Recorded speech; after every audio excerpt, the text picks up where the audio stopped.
안녕하세요. 오늘은 예방접종에 대해서 한번 말을 해볼까 싶어요.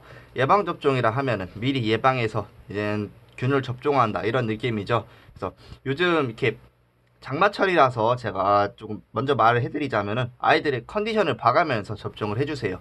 그 이유는 뭐냐? 우리 아무리 죽은 균이어도 아이들의 몸속에 투입이 되는 거예요. 그래서 확실하게 컨디션이 저하가 되는 건데 여기서 컨디션이 안 좋을 때 접종을 해서 이제 면역 체계가 약간 안 좋은 상황에 노출되면은 다른 병에 걸릴 수가 있다는 거죠. 그렇기 때문에 예방접종은 항상 컨디션이 좋을 때 접종을 시켜주세요. 며칠 정도 늦춰져도 상관이 없습니다.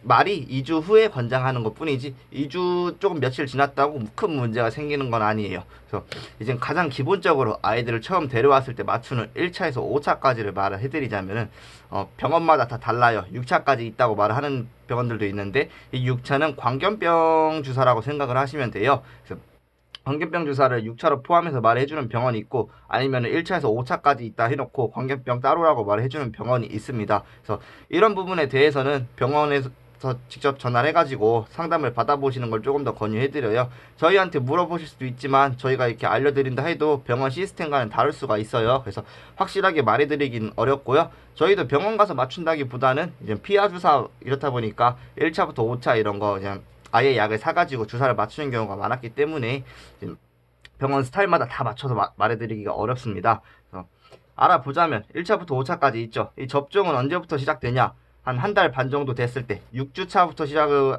한다고 보시면 되세요. 그렇게 해야 이제 2주 이렇게 진행이 되면은 한 12주 차 조금 더 지나서 사회화 시기 딱 맞물렸을 때 3차 접종까지는 완료된다 이거죠.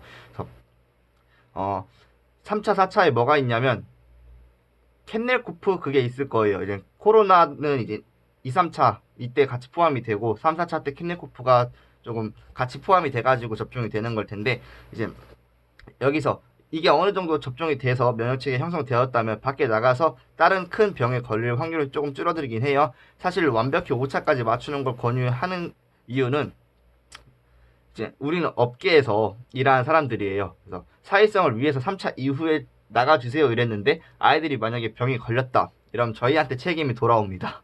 연락이 와가지고 아니 3차 이후에 보내도 된다 해서 보냈는데 산책을 했는데 왜 병이 걸렸냐 어떡할 거냐 이러면 저희도 곤란해요. 그렇기 때문에 안정성 저희를 지키기 위해서 5차 이후라고 말하는 거고 확실하게는 산책 그 사회화 시기가 사회화가 중요해지고 있는 이 시점에서는 사회화 경험을 좀 풍부하게 쌓아주는 것도 아이 성격에 큰 영향을 미칠 수가 있다는 거라 3차 이후부터 하는 것도 권장이 드리기도 합니다. 짧게 이제 얘기가 달라져서 사회화에 대해서 말하자면은 물론 그 사회화 때 가장 중요한 시기 때 그 경험을 안 하고 이후에 점점 이렇게 경험시켜줘서 나아질 수는 있지만 한계는 있어요. 어쩔 수 없이. 네. 그래서 아이들이 가장 호기심이 많고 이럴 때 이제 뭣도 모를 때 이제 어떤 소음에도 그냥 무덤덤하게 반응할 수 있도록 해서 도움을 주시면은 조금 더 이제 그 사회화 과정이 안전하게 보내줄 수 있다는 거죠. 3차 때 산책을 시켜라, 5차 때 산책을 시켜라 이런 부분에서 살짝 말을 해봤고, 그래서 예방접종에 대해서 조금 말을 해봤는데요. 그래서 저희한테 문의를 주시는 것보다도 이제 수의사분들한테 직접 문의를 주시는 게 조금 더 낫다고 저는 솔직하게 말을 해드리겠습니다. 이렇게 영상을 끝내고 이제 혹시라도 다른 분들께서 궁금하신 사항이 있다면 말씀해 주셔도 되고요. 7월에 이제 제가 올릴 영상에 대해서는 조만간 알려드릴 계획이 있으니까 구독과 좋아요 한 번씩 부탁드리겠습니다. 감사합니다.